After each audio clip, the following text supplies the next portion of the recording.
سلام، مخلص همه شما موشکافم.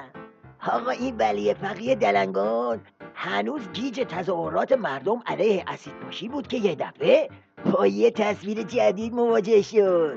تصویری که قلب ولایت و حسابی به تاب تاب انداخت. هرکی رسید دل ساده من رو شکست خانه که تو هستیشم نهی.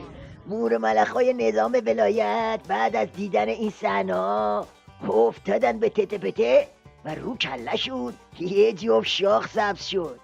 آقا جریان چیه؟ این همه جمعیت واسه چی ریختن تو خیابونا؟ انبوه آدم‌ها دنبال چه چیزی می‌گردند؟ اما پیام این استقبال گسترده و مشایعت کم نظیر چیست؟ راستی پیام این استقبال چی بود؟ ولی فقیه که اهل پاسخ دادن به این سوال نیست، یعنی جیگرشو نداره. میمونه رسانه‌های حکومتی که البته به جای پاسخ دادن رفتن تو خط پاسخ بافتن. پیام مهم، نقش مهم و سرکوب شده موسیقی پاپ به عنوان هنری عامه پسند برای ایجاد همبستگی اجتماعی بدون دخالت نهادهای حاکمیتی بود. بله، ما دانش آموزان عزیز نتیجه میگیریم که همه درد جوانای این مملکت واسه خاطر سرکوب موسیقی پاپه.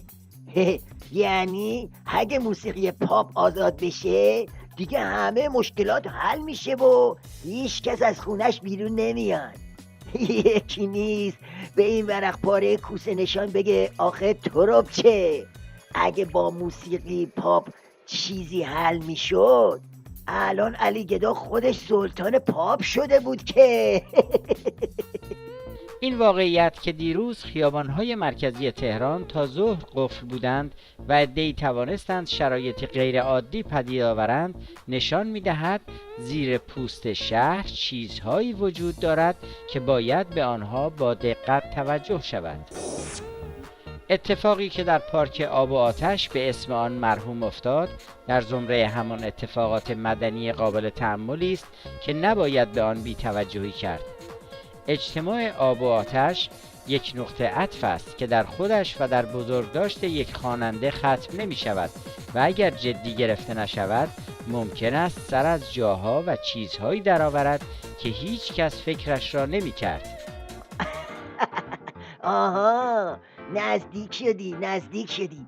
جواب تو همون چیزاییه که زیر پوست شهره، همونا که وقتی سرباز کنه پوست از سر ولی فقیه میکنه، همونایی که اگه روزش برسه سر از جایی در میاره که علی گدا و شیخ پری و کوسه با همه سگ و سیله هاشون باید پابرنه دنبال سوراخ موش بگردن.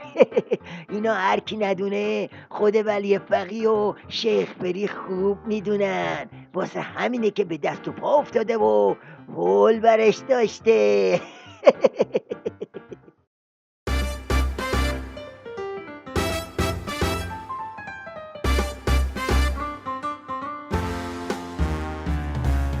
رقصای داغ و شفاف